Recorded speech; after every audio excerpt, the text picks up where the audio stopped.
Okay, characteristics of monopoly 7 characteristics है। सबसे पहली कैरेक्टरिस्टिक, ओनली वन प्रोड्यूसर और सेलर एंड न्यूमरस बायर।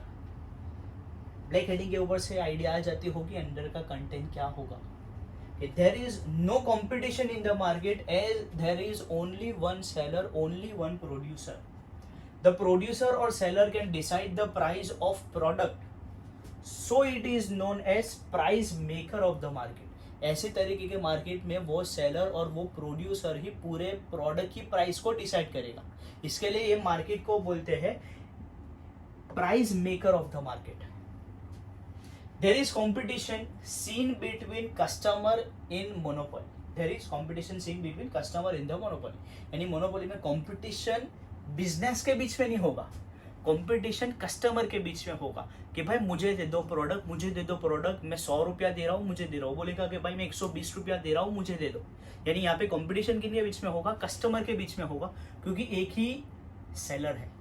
तो सेलर को जो सबसे ज्यादा पैसे देगा प्रोडक्ट को उसको बेचेगा। तो यहाँ पे कंपटीशन किसके बीच में होगा? कस्टमर के बीच में होगा in the market. The buyer thus can not affect the price of the product. Buyer कोई भी तरह का छेड़छाड़ प्राइस में नहीं कर सकता, बराबर, क्योंकि प्राइस कौन डिसाइड करेगा? सेलर डिसाइड करेगा, बराबर। सेलर ने प्राइस डिसाइड किया, कस्टमर वो प्राइस पे लेने के लिए तैयार है तो भाई लो, नहीं तो फिर जाओ, क्योंकि किसी के पास तो प्रोडक्ट अवेलेबल है नहीं। पूरे मार्केट में only one seller, only one producer. तो first characteristic. Second characteristic, absence of substitute product. भाई इनके प्रोडक्ट के जैसा आपको दूसरा प्रोडक्ट पूरे मार्केट में कहीं पे भी नहीं मिलेगा, बराबर, क्योंकि ऐसा प्रोडक्ट ना कोई सेलर प्रोड्यूस करता, ना कोई सेलर बेचता है, और ना ही कोई प्रोड्यूसर इसको प्रोड्यूस करता है। तो absence of substitute product. In reality there is absence और ignorance of close substitute. Reality में ऐसा कोई प्रोडक्ट नहीं होता जो इसको सब्स्टिट्यूट करता हो, बराबर। Example, if a train ticket is not available, बराबर, भाई तुमको ट्रेन टिकट्स बुक करनी है as per your time, as per your price and as per your location, तो आप ऐसा नहीं कर सकते, बराबर। जो IRCTC ने टाइम्स दिए हुए हैं वही टाइमिंग पे आपको एडजस्टमेंट करके आपको टिकट बुक करनी पड़ेगी, लोकेशन भी वही प्रोवाइड करेंगे। हाँ, अंदर भले ऑप्शन आते हैं कि भाई बर्ड साइड आपको विंडो सीट चाहिए, अपर चाहिए, लोअर चाहिए, वो बराबर है, ये थोड़े बहुत ऑप्शन है, पर ऐसा नहीं कि आपने जो ऑप्शन सिलेक्ट किया वही आपको मिलेगा। तो उन्होंने जो जो चीज़ें आपको प्रोवाइड की है वो इसके हिसाब से ही आपको टिकट बुक करनी पड़ेगी, क्योंकि टिकट बुकिंग में यानी रेलवे के अंदर मोनोपोली किसकी है? गवर्नमेंट की। भाई रेलवे की टिकट सिर्फ IRCTC वाला ही रेलवे सर्विस प्रोवाइड कर सकता है, तो वो मोनोपोली हुआ। हाँ, पर अगर आप बस से ट्रैवल कर रहे हो तो आपको कन्वीनियंस मिलेगा, प्लेन से ट्रैवल कर रहे हो तो भी आपको कन्वीनियंस मिलेगा, क्योंकि उसके अंदर अनगिनत कंपनीज है, सेलर बहुत सारे हैं। बट बात करें तो रेलवे में तो कोई सेलर, कोई दूसरा प्रोड्यूसर नहीं है, एक ही है। तो that is absence of substitute goods. इसके अलावा इसके जैसे दूसरे कोई गुड्स ये मार्केट में अवेलेबल नहीं होते। Third, restrictions over entry of new form. Restrictions over entry of new forms. Due to absence of competition, the seller controls the price and gains supernormal profit. भाई मार्केट में उसके अलावा कोई दूसरा है ही नहीं, तो वो प्राइसेस कंट्रोल करता है गुड्स और सर्विसेज की, और वो अर्न करता है सुपर नॉर्मल प्रॉफिट। सिर्फ नॉर्मल प्रॉफिट नहीं, सुपर नॉर्मल प्रॉफिट वो अर्न करता है। Even though there is super normal profit, due to monopoly the other firm can not easily enter into the market, बराबर, क्योंकि उनके पास ऐसा प्रोडक्ट ही नहीं है जो इसके पास है। तो इसके लिए बाकी के लोग ये तरीके के मार्केट में एंटर नहीं हो सकते इजीली। हाँ, एंटर हो सकते पर इजीली एंटर नहीं हो सकते। The monopoly restricts newer firms by factors like natural, law, skills and experience. इनके पास ये 4 ऐसी चीजें हैं जो दूसरों के पास नहीं है। 4 कौन सी चीज है? एक तो नेचुरल, दूसरा लॉ, गवर्नमेंट के रूल्स एंड रेगुलेशंस। अब गवर्नमेंट ने ही कोई कंपनी चालू की हो बराबर। गवर्नमेंट ऐसे लॉ लिया है कि भाई हमारे अलावा कंपनी कोई चालू नहीं कर सकता, तो ये हो गई मोनोपोली गवर्नमेंट की।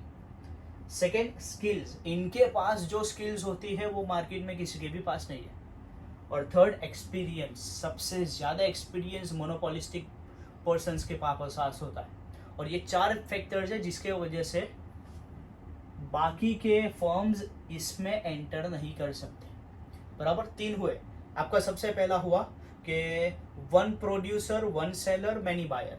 सेकेंड हुआ कोई सब्सटीट्यूट प्रोडक्ट नहीं होता, that is absence of substitute product. Third आपका हुआ restrictions over entry of new forms, नए फॉर्म्स इसमें एंटर नहीं कर सकते, क्योंकि यहाँ पे ये सेलर, ये जो भी सेलर है वो कंट्रोल करता है प्राइस और गेन करता है super normal profit. Super normal profit है पर बाकी के लोग इसमें एंटर नहीं कर सकते बिकॉज ऑफ सर्टेन रीजंस। और वो एंटर क्यों नहीं कर सकते? Because of 4 things, natural, law, skills and experience. 3 हो गए आपकी कैरेक्टरिस्टिक्स। चौथी characteristics, control over the prices for the sales. अब सबसे पहला फैक्टर, ये लोग सप्लाई कम करते हैं ताकि प्राइजेस बढ़ जाए। प्राइसेस बढ़ जाएगी तो ऑटोमेटिकली उनका प्रॉफिट मोर हो जाएगा, ज्यादा प्रॉफिट। ये पहली चीज।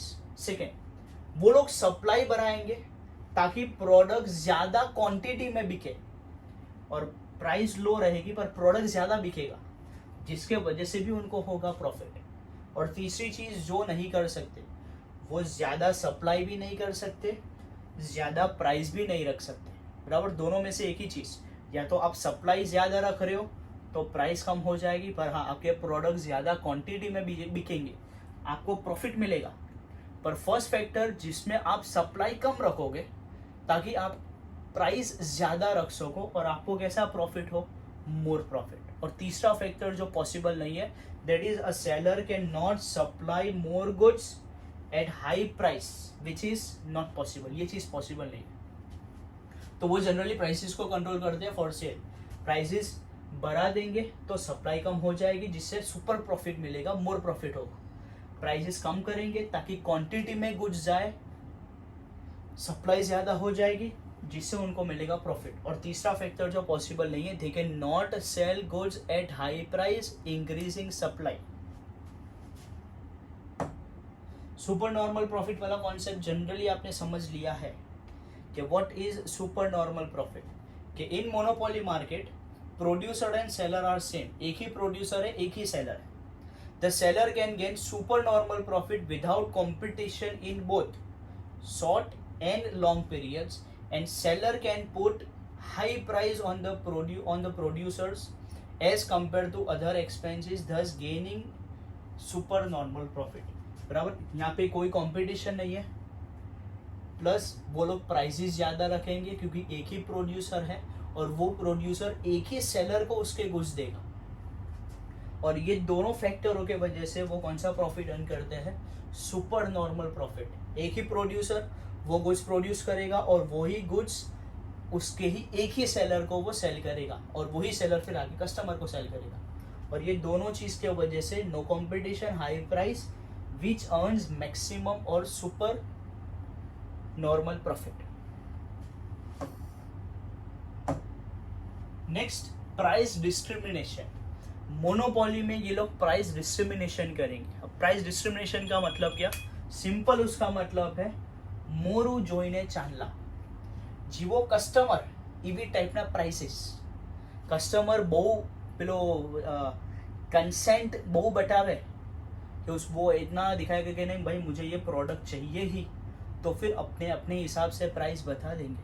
अगर कस्टमर इतनी डिमांड नहीं शो कर रहा, पर वो प्रोडक्ट के पीछे इतना गांडा है ही नहीं, तो फिर अपने अपने हिसाब से प्राइस रख के उसको कम प्राइस में बेच देंगे। तो ये क्या हो गया?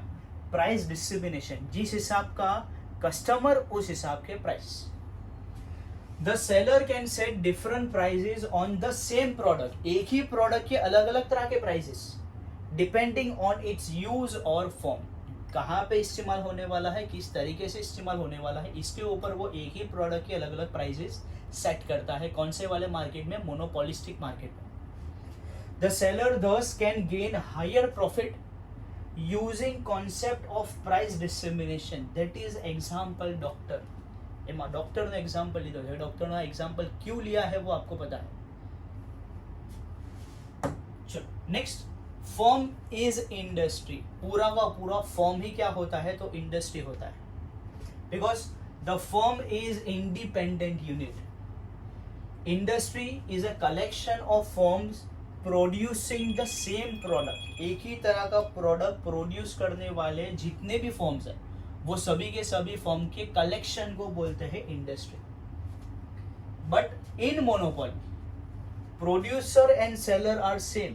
प्रोड्यूसर भी सेम है, सेलर भी सेम है. इसके लिए ये फॉर्म को क्या बोलते हैं, इंडस्ट्री ही बोलते हैं. तो फॉर्म इज एन इंडस्ट्री क्योंकि यहाँ पे एक ही प्रोड्यूसर है और एक ही सेलर है, और ये जितने भी फॉर्म्स होंगे वो फॉर्म्स भी एक ही है. तो फॉर्म इज एन इंडस्ट्री. देखो आपके total only one producer one seller, absence of substitute product. इसके जैसा कोई दूसरा प्रोडक्ट एग्जिस्ट नहीं करता, कोई सब्सटीट्यूट नहीं है. वो ट्रेन टिकट वाला एग्जांपल वो मोनोपोली है. पर बस से ट्रैवल करोगे तो उसमें ऑप्शंस है, एरोप्लेन से ट्रैवल करोगे तो उसमें भी ऑप्शंस है. Restriction over entry of new forms. नए वाले फॉर्म्स इसमें एंटर नहीं कर सकते. प्राइसेस को कंट्रोल करेंगे, या तो प्राइसेस बढ़ाएंगे तो सप्लाई कम होगी जिससे उनको मिलेगा मोर प्रॉफिट.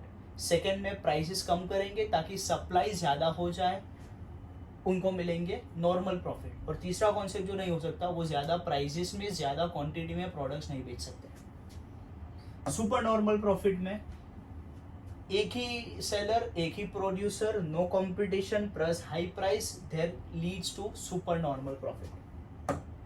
प्राइस डिस्क्रिमिनेशन यानी मोजोइने चांदला.